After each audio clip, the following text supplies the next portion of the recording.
Bismillahirrahmanirrahim. Assalamualaikum warahmatullahi wabarakatuh.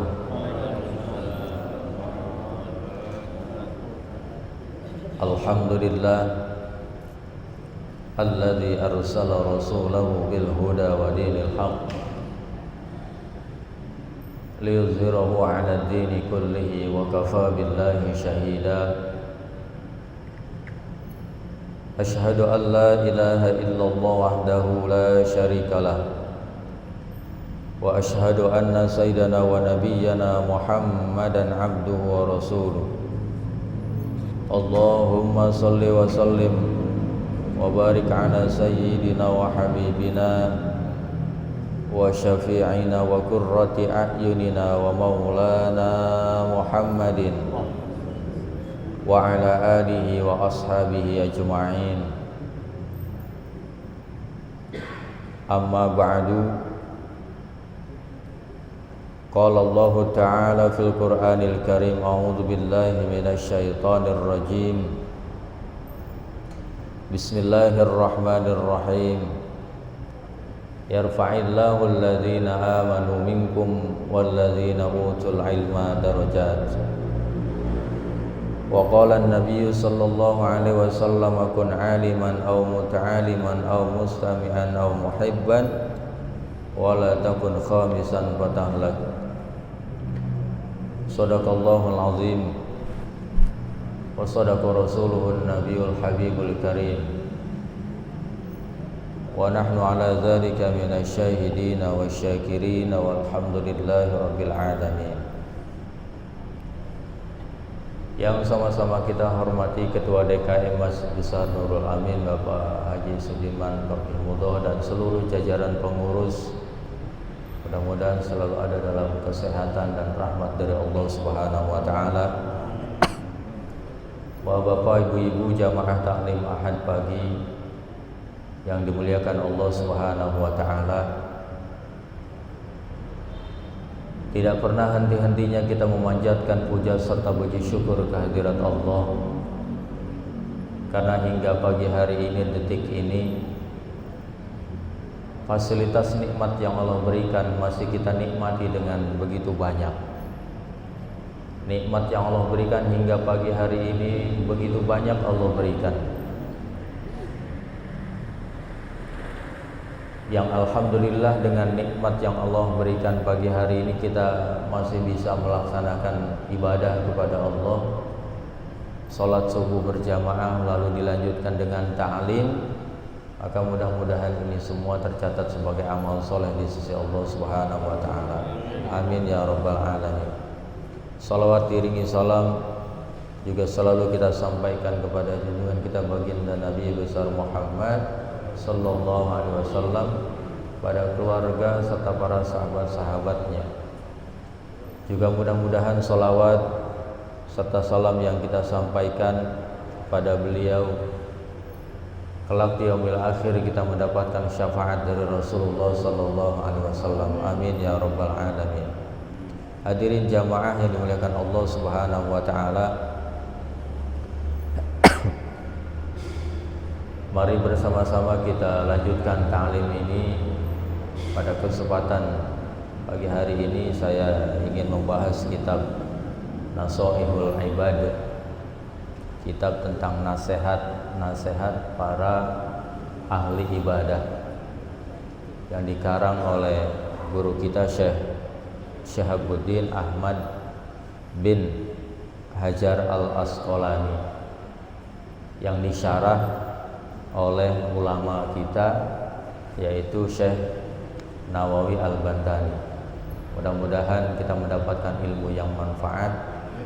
Kita bacakan Ummul Quran Suratul Fatihah bil khusus untuk mengarang kitab ini. Mudah-mudahan ilmu yang kita pelajari diberikan manfaat oleh Allah Subhanahu wa taala. Ala hadhihi niyyah bi barakati Ummul Quran wa ila hadratin Nabil Mustafa Rasulullah sallallahu alaihi wasallam. Summa ila ruh khususan Syekh Ahmad bin Hajar Al-Asqalani wa summa ila ruh Syekh Nawawi Al-Bantani. Allahumma ighfir lahum warhamhum wa'afihim. Al-Fatihah. A'udzu billahi minasyaitonir rajim. Bismillahirrahmanirrahim. Alhamdulillahirabbil alamin arrahmanir rahim maliki yaumiddin. Iyyaka na'budu wa iyyaka nasta'in ihdinas siratal mustaqim. Shiratal ladzina an'amta 'alaihim ghairil maghdubi 'alaihim waladdallin. Hadirin jamaah yang dimuliakan Allah Subhanahu wa taala. Di dalam kitab ini banyak nasihat yang diberikan oleh para ulama agar kita dalam melaksanakan hidup di dunia ini tentunya tidak salah dalam melangkah, tidak salah dalam melaksanakan aktivitas kita dalam kehidupan dunia. Para ulama kita pun dapat pelajaran dari Rasulullah Sallallahu Alaihi Wasallam. Karena setiap langkah, setiap aktivitas yang dilakukan oleh Rasulullah pun melaksanakan dengan sebaik-baiknya dalam ketaatan kepada Allah.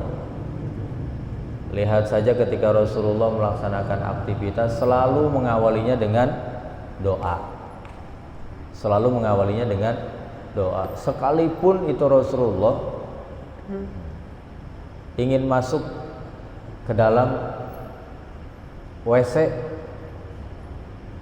yang notabene tempat itu kotor, tapi Rasulullah selalu awali dengan doa. Dan ada adabnya ternyata yang diajarkan Rasulullah ketika masuk ke kamar mandi.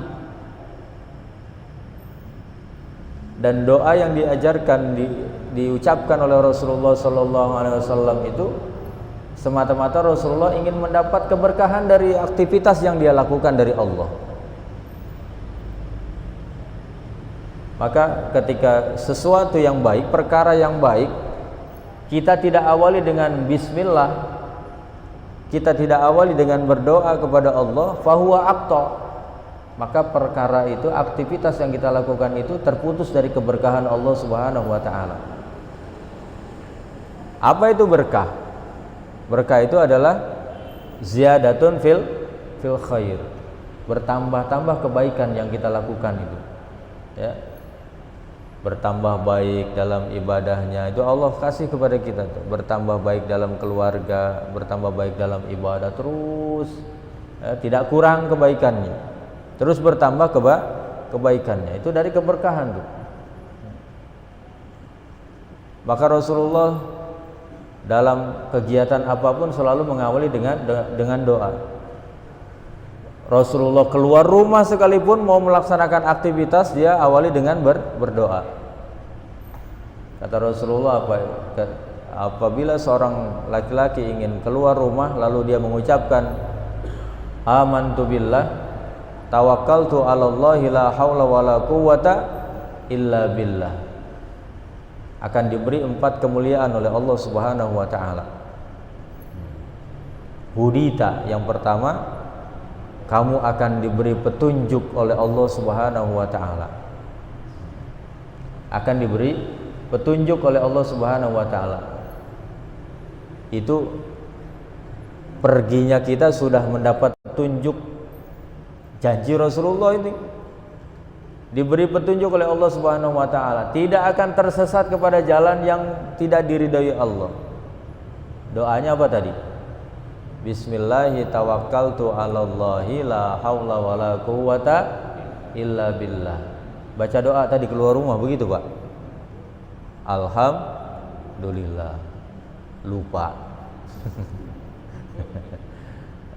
Insya Allah kalau kita biasakan tuh, agar keluar rumah kita mendapat keberkahan dari Allah. Hadirin jamaah yang dimuliakan Allah Subhanahu wa taala. Yang kita bahas pada kesempatan pagi hari ini adalah di dalam kitab ini dikatakan an Abdillahil Antaqi rahimahullahu qala khamsun hunna min dawa'il qalbi inda qaswatihi wa hadhil khamsatu ma'khudatun min kalami sayyidil jalili Ibrahim min kalami sayyidil khalili al-jalili Ibrahim al-Khawwasi kama dzakarahu an-Nawawi fi at-Tibyani wa zada ba'duhum ala hadhihi al-khamsati asya'a katsiratan lakin ba'duha yadkhulu fiha.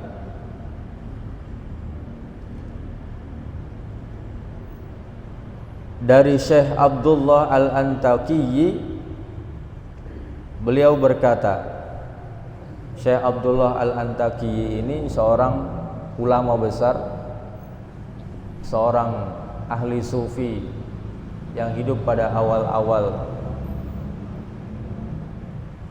Beliau ini orang yang jarang sekali berkeinginan di dalam pikirannya itu memikirkan keduniaan, tapi taat ibadahnya kepada Allah Subhanahu wa taala luar biasa, dan ilmunya pun luar biasa. Beliau mengatakan kayak begini, khamsun hunna min dawail qalbi. Ada 5 hal yang termasuk obat hati. Inda qaswatihi, ketika hati itu sudah sangat keras.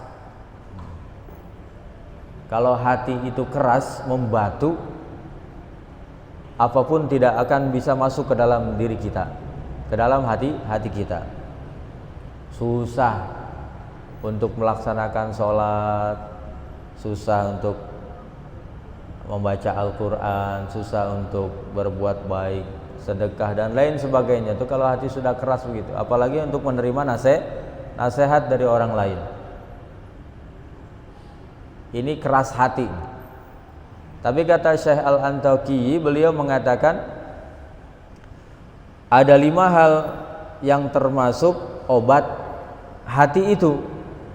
Ketika hati sudah keras menjadi batu, udah nggak bisa dinasehatin apa-apa nih, obatnya ada 5 kata beliau.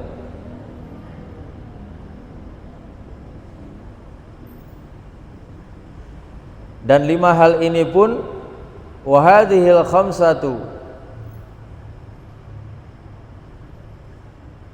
ma'khuzatun min kalami sayyidil jalili Ibrahimul Khawwas.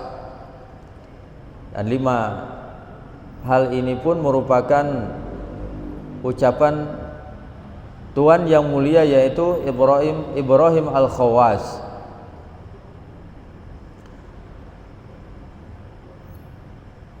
Kama dzakarahu an-Nawawi fit Tibyani, sebagaimana telah disebutkan oleh Imam Nawawi di dalam kitabnya At-Tibyan.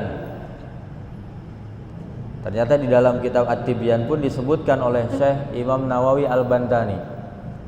Berapa banyak Syekh Nawawi Al-Bantani ini sudah bikin kitab yang luar biasa. Di dalam kitab At-Tibyan, wa zada ba'duhum ala hadhil khamsati, dan sebagian ulama banyak yang menambahkan pada 5 perkara ini.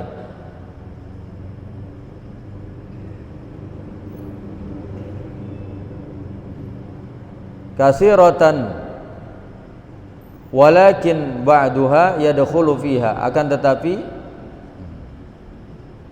sebagiannya masuk di dalamnya. Apa yang 5 perkara itu?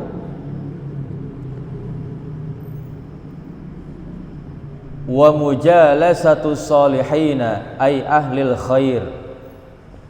Ini obat hati kalau sudah keras nih hati, kata Syekh Al-Antaqi. Yang pertama adalah majalisatul as-salihin ay ahlil khair, bergaul dengan orang-orang soleh. Maksudnya orang yang ahli dalam kebaikan. Orang yang ahli dalam kebaikan.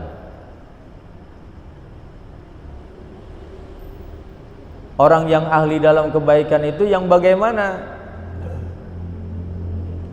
Ay huduru majalisil wa'zi wa akhbaris salihina wa yadkhulu fi dzalika sumtu wal uzlata 'anil khaidina fil batil. Maksudnya daripada orang yang dimaksud dengan ahli kebaikan itu adalah menghadiri majlis-majlis ilmu. Itu orang ahli kebaikan tuh. Orang yang hadir di majlis ilmu, majlis ta'lim. Di antaranya itu sebagai dikatakan orang yang ahli dalam kebaikan. Ngaji, orang yang rajin ngaji. Baik ngaji tadarus Al-Quran, baik ngaji di tempat kayak begini, di majelis taklim, di majelis ilmu, ya. Baik tadarus Al-Quran, baik zikir, itu ahli kebaikan tuh.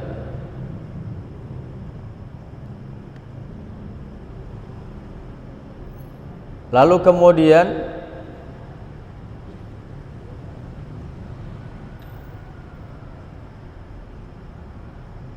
selalu bercerita-cerita tentang orang-orang yang soleh itu, termasuk di dalamnya perbuatan itu adalah diam, artinya tidak berbicara sesuatu yang tidak baik. Perkara-perkara yang tidak baik tidak perlu dibicarakan. Lalu kemudian uzlah anil khadi'ina fil batil, menyingkir atau menghindarkan diri dari orang-orang yang terjerumus dalam kebatilan. Ini bergaul dengan orang-orang yang soleh sudah pasti akan kebawa soleh. Bergaul dengan tukang minyak wangi pasti akan kebawa wanginya. Ya. Bergaul dengan orang yang, mohon maaf, tukang mabuk akan kebawa mabuk pula. Tinggal mau pilih yang mana tuh. Tapi kita diperintahkan oleh Allah untuk melakukan kebaikan sebagaimana yang dijelaskan oleh para ulama. Salah satunya Syekh Al-Antauqiyi ini, beliau mengatakan itu hati kalau sudah tidak mau ibadah, nggak mau taat kepada Allah, itu sudah keras hati itu, nggak nerima nasihat. Obatnya satu diantaranya adalah bergaul dengan orang-orang soleh. Orang soleh itu adanya di mana? Di majelis ilmu. Karena tempatnya orang soleh yaitu di sini, di majelis ilmu. Bukan tempat orang yang berbuat dosa di masjid itu. Tempat orang melakukan kebaikan. Maka ketika kita mau bergaul, bersahabat dengan orang-orang soleh, ya kita ada dalam kebaikan itu. Kita sedang ada dalam kebaikan. Lalu yang kedua apa yang dikatakan oleh Syekh Al-Antauqiyi ini? Yang termasuk obat hati adalah wa qiraatul Qur'an. Membaca Al-Quran. Bahkan Rasulullah pun mengajarkan atau di dalam hadisnya mengatakan disuruh untuk membaca Al-Quran. Kata Rasulullah, bacalah oleh kalian Al-Quran. Fa innahu yati yaumal qiyamah syafi'an li ashabi. Karena nanti Al-Quran itu pada hari kiamat menjadi penolong atau memberi syafaat kepada yang membacanya. Saya nggak bisa bacanya, Ustadz. Belajar. Karena belajar itu tidak cukup sampai usia 63 tahun. Belajar Quran itu belajar apa saja yang kaitannya dengan agama sampai mati.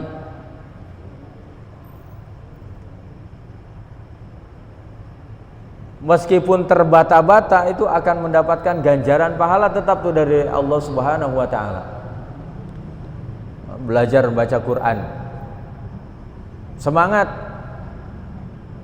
Saya aja di rumah ngajarin aki-aki banyak baca Quran. Tapi semangatnya luar biasa.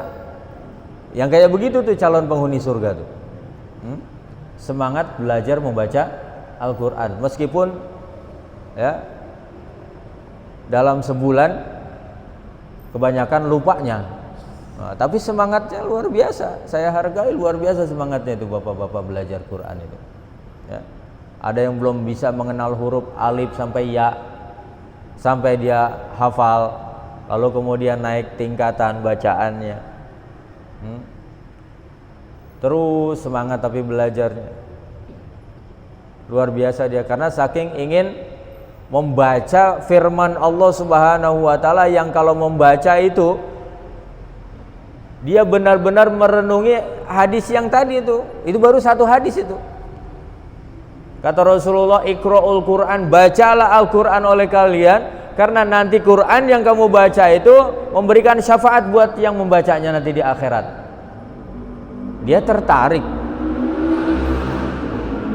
Kali-kali aja saya belajar Quran ini udah tua, di masa tua saya, nanti saya mendapatkan syafaat dari Al-Quran selain dari Rasulullah SAW. Beda baca Quran dengan baca koran. Beda enggak? Beda baca Quran mendapat ganjaran pahala. Ya. Satu huruf dibalas dengan pahala. Satu huruf dibalas dengan pahala. Banyak pahala yang kita dapatkan dari membaca Al-Quran. Semangat dia, karena tahu fadilah daripada membaca Al-Quran itu ganjaran pahalanya luar biasa. Bahkan kata Rasulullah, termasuk orang yang terbaik kita kalau suka baca Quran dan mengamalkannya. Khairukum man ta'allamal Quran wa 'allamah. Sebaik-baiknya kalian adalah orang yang mau mempelajari Al-Quran wa 'allamahu, dan mengamalkannya dan mempelajarinya lalu mengamalkan Al-Quran. Mengamalkan Al-Quran ya artinya mengamalkan dalam kehidupan sehari-hari lewat perbuatan. Lewat perbuatan. Ini membaca Al-Quran. Jadi kalau belum bisa baca Quran jangan diam, belajar terus, ya. Dan belajarnya harus pakai guru, jangan sendiri. Nanti kalau sendiri mau bacanya tidak ada yang menilai, padahal salah. Karena belajar Quran itu merupakan sesuatu yang wajib dipelajari itu. Membaca Al-Quran lalu mengamalkan isi Al-Quran. Semangat untuk mempelajari Al-Quran. Makanya kita suka ngaji tafsir Al-Quran, yaitu intinya kita tahu apa yang ada di dalam Al-Quran. Kita mah nggak perlu membuat tafsir Al-Qurannya lagi, nggak usah. Cukup kita menggunakan apa yang sudah dibuat oleh para ulama kita, udah tinggal matangnya, kita tinggal makannya, ya. Nggak perlu bikin lagi kita. Enak, kita tinggal memanfaatkan apa yang sudah dibuat oleh para ulama, tinggal mempelajarinya saja. Jadi yang kedua, obat hati itu apa? Membaca Al-Quran. Sering-seringlah membaca Al-Quran. Paling tidak kalau satu hari belum membaca Al-Quran, bacalah Al-Quran. paling tidak satu hari satu ayat. Semalas-malasnya kita baca Quran satu hari satu ayat, karena ada satu ayat itu yang cuma satu huruf, dua huruf, itu satu ayat masuknya tuh. Semalas-malasnya itu. Bismillahirrahmanirrahim. Yasin. Shadaqallahul azim. Itu yang paling malas tuh. Ya. Dua huruf itu. Ya. Ada yang satu huruf. Ya. Bismillahirrahmanirrahim. Nun.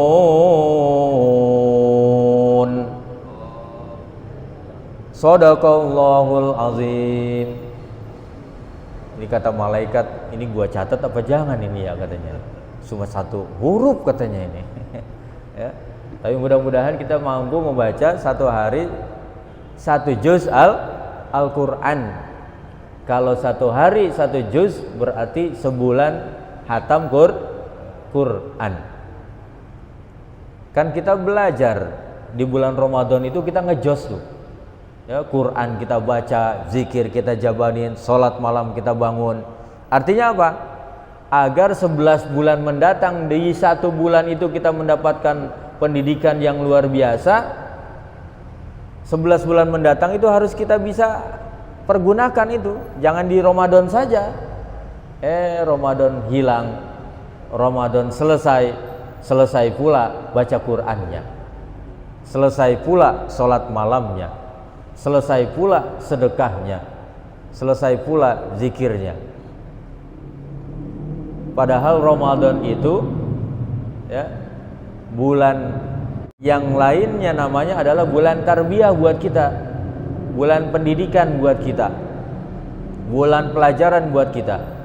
Ketika kita di Ramadan rajin tadarus Al-Quran, ya di bulan-bulan biasa harus kita bisa pergunakan pula tuh waktu untuk membaca Al-Quran. Yaitu perkara-perkara penting buat kita. Obat hati untuk melembutkan hati agar hati ini mengenal Allah benar-benar, ya, mau selalu berbuat baik, mau taatnya kepada Allah luar biasa, yaitu di antara obat hatinya adalah sering membaca Al-Quran. Lalu yang ketiga apa? Wa ikhla'ul batin. Menentramkan batin. Dengan apa? Bita'atul qalili minal halali. Fa inna aklal halali ra'sul kulli. Menentramkan batin itu dengan mengerjakan yang sedikit dari perkara yang halal. Artinya jangan banyak-banyak apa? Makan. Jangan terlalu banyak apa? Makan. Sampai kenyang banget makannya. Bahkan kata Rasulullah apa? Makanlah kamu sebelum lapar, berhenti sebelum kenyang. Makan memakan karena lapar kerasa, tapi udah kenyang kagak mau berhenti. Itu gaya makan kita tuh, terus aja dimakan sampai orang lain kagak kebagian.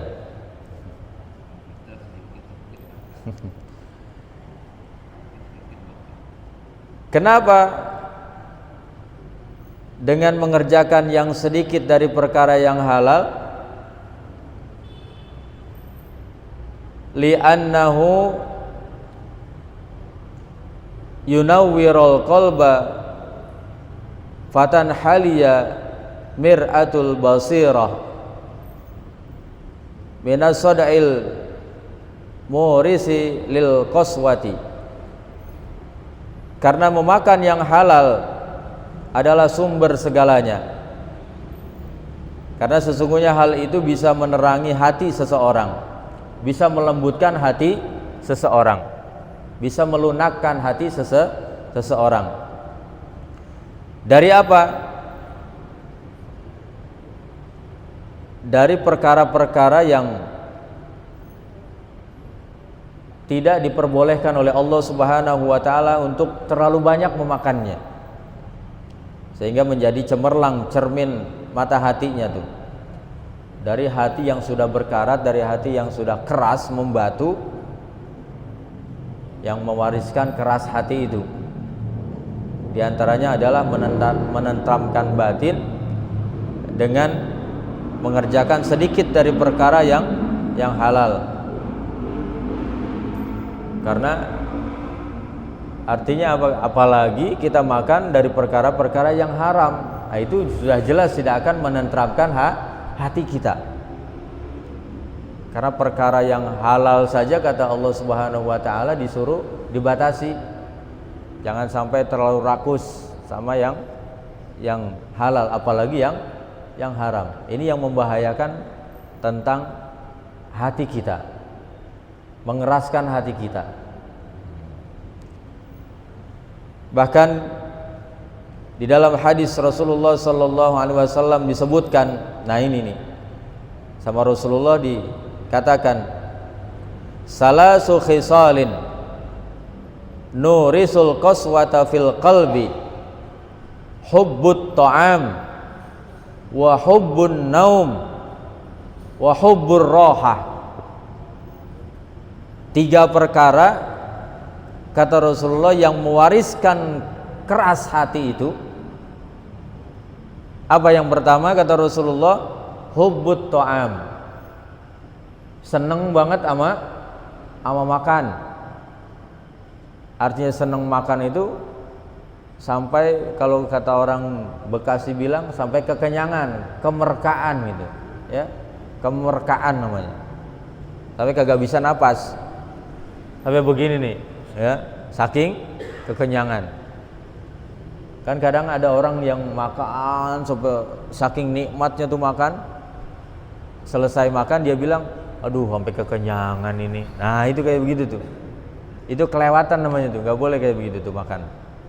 Lihat Rasulullah makannya nggak pernah banyak. Rasulullah kalau lapar ya makan, tapi makan ya berhenti sebelum kayak begitu, gitu maksudnya ya, sebelum kemerkaan. Sampai orang dulu saya ingat banget itu, orang tua dulu itu kalau anaknya kekenyangan ya, digebugin begini, disendokin dari perut. 1 sendok buat bapaknya katanya, 1 sendok buat emaknya. Ya Allah, mitosnya kayak begitu tuh ya. Biar kagak kekenyangan katanya. Ya Allah, itu yang nggak boleh kata Rasulullah sallallahu alaihi wasallam. Yang mewariskan keras hati itu suka apa? Suka makan, tapi makannya yang berlebihan. Yang kedua apa?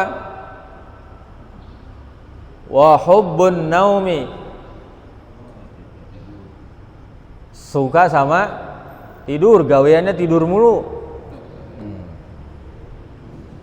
Gaweannya tidur melulu. Bentar-bentar tidur, apalagi habis makannya kenyang lalu tidur.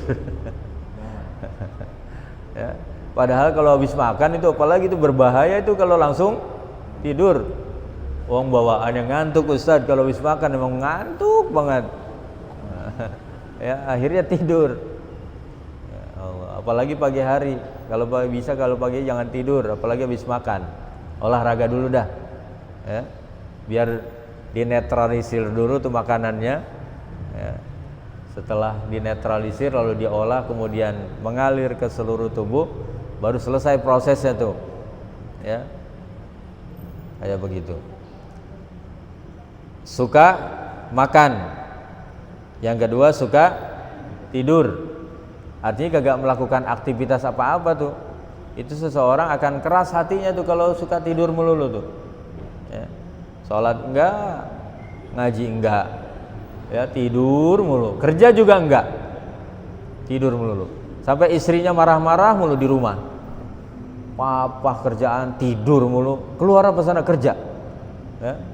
Emang anak kita mau dikasih makan rumput, katanya begitu. Allahu Akbar. Yang ketiga apa? Wa hubbur rohati, sering atau suka kepada kegembiraan. suka tertawa terbahak-bahak nonton pelawak di TV yang ingin ditertawakan oleh kita sampai terbahak-bahak, kita lupa ketawa melulu setiap hari pengennya. Itu akan membuat hati menjadi keras tuh. Lagi bertetangga ngobrol ketawa terbahak-bahak, nonton TV ngelihat yang lucu-lucu di TV tawa terbahak-bahak sampai terpinggal-pinggal tuh ya. Ngelihat datang ke maulid, ngelihat penceramahnya lucu, tertawa terbahak-bahak pula. Awas, hati-hati, tertawa terbahak-bahak itu akan bikin hati menjadi keras buat kita. Kalau keseringan, tapi ya bahkan kalau tidak sering pun Rasulullah ketika tertawa itu ngasih cara yang baik tertawanya itu, bagaimana tertawa yang baik itu. Ya. Rasulullah itu tertawa itu pakai adab. Enggak pernah Rasulullah tertawa itu terbahak-bahak, itu enggak pernah. Ya.